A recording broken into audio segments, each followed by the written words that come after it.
နီဒီတာပြုံးမှုနဲ့စိတ်မာနီဒီပါလုံးကိုအောက်တယောက်ချင်းနီ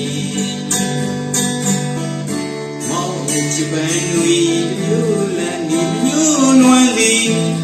တဲနီအောင်သစ္စာစုတကားလူရှိကမာတိုင်းသည်မြစ်တာယံပင်ချစ်သူတို့ရှောက်တော်နေမည်ရာသလုံးသေးဆိုင်ဆွဲတည်မြဲမသွေအနဝတိလာကေဆိုင်ပြန်တရားညီညာမြဲခိုင်တရားလဲဆုံးသည်ပြန်တရားလဲမမုန်းပြီးမုန်းပြီး